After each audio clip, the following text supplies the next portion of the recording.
the ongoing series of Facebook scandals are hitting a fever pitch. After Russian bots, questionable political advertising, and the Cambridge Analytica debacle in which 50 million users' data was leveraged to help clients like the Trump campaign, Facebook's approval rating is falling and CEO Mark Zuckerberg has reportedly agreed to testify in front of Congress. Here's what that might be like. Internationally, the pressure is equally high, with Zuckerberg refusing a British parliamentary summons to appear.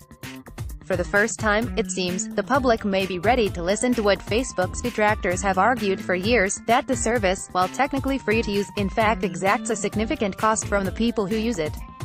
Over 3 years ago, Todd Berger and Paul Budnitz started a social media network that many in the media hailed as a Facebooker. The app, called Elo.co, took an anti-Facebook attitude and had a sharp manifesto. Advertisers buy your data so they can show you more ads. You are the product that's bought and sold, it read, and still reads. You are not a product. Elo still exists, but not as an alternative to Facebook. Instead, it's something more in line with its original intent as a platform for creative professionals and individuals who demand ownership of their data and intellectual property. In fact, no platform really exists that does what Facebook does, and the seemingly insurmountable barriers to entry for viable competitors has led many to wonder whether Facebook is a monopoly. Users, it seems like it; to advertisers, and probably regulators, it's not. In a wide-ranging interview with Yahoo Finance, Berger, Elo's current CEO, spoke of the company's struggle competing with Facebook, what it'd take to really compete with the company, and the prospect of regulation. Elo's brief moment of hope is the next Facebook. When Elo emerged in 2014, the minimalist design, language and freshness attracted something like 34,000 sign-up requests per hour, and created a media hype storm that branded it as a real threat to Facebook's dominance. For Berger, this was unwelcome, given that the company was not even in beta, only had a few $1 million in funding, and was not for everyone, as an Elo spokesperson told Yahoo Finance at the time. The hype got so strong that even Facebook COO Sheryl Sandberg was asked about it. She said she hadn't heard of it. Elo's manifesto from 2014 appears to have aged well 4 years later. Screenshot by Yahoo Finance. But when people came from Facebook to see what all the fuss was about, they expected to find calendars, events, photo archives, and things that require the full might of unlimited VC money. Unfortunately for Elo, these things weren't part of its platform, or their vision for what their specific creative-oriented social media network should have.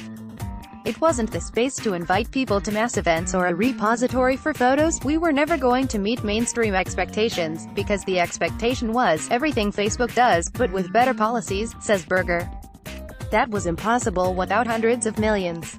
People showed up and they were bummed out. What a competitor would need this failure, which, in all fairness, was foisted on the company, since it was not trying to be the next Facebook, illustrated what was needed to take on Facebook: an enormous amount of money. The only way to compete is to go to the VCs that made money on these Facebooks and Googles and say, we need $200 million to get started. No one will achieve that scale with $5, $10, $20 million. It's not much money in this space, Berger says. Probably no one will pump $1 billion into social. That's the kind of money it'd take to meet user expectations when they try it. Of course, even with money and the best tech infrastructure on the planet, going up against Facebook may not even be possible. Google Plus failed to catch on spectacularly when it rolled out its social network. Without selling users' data or resorting to advertising, the scale problem may not have a solution, says Berger. So far, no one, not least Facebook, has cracked the nut at scale.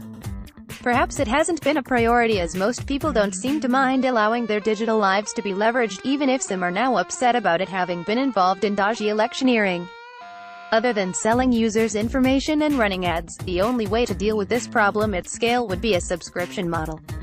Some niche social media networks have versions of this. Strava, for example, is an exercise tracking app that is a social media network, but most people believe the public thus far doesn't have an appetite to pay. We have this baked-in notion that certain services ought to be free, says Berger.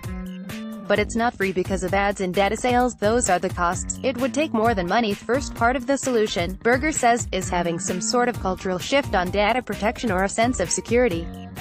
Some of this has happened in other countries. Europe's GDPR laws aim to give people the control of their data once again, but until a critical mass begins to care, change is difficult.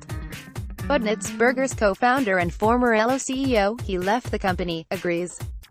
In an email, he said that a new network that considers privacy in a consumer-friendly way simply won't do well. In his view, what Facebook can do with the data gives it such a big advantage that it could be an insurmountable barrier to entry. It's what makes Facebook so hard to compete with, he wrote in an email to Yahoo Finance. The only way around this, he said, is regulation. It's going to be up to governments to protect its citizens from these companies, which should also foster competition. If the government imposes strong regulations on Facebook, or if some public scandal undermines the platform's dominance, the result could be a more atomized version of social media. Instead of one big place for everything, Berger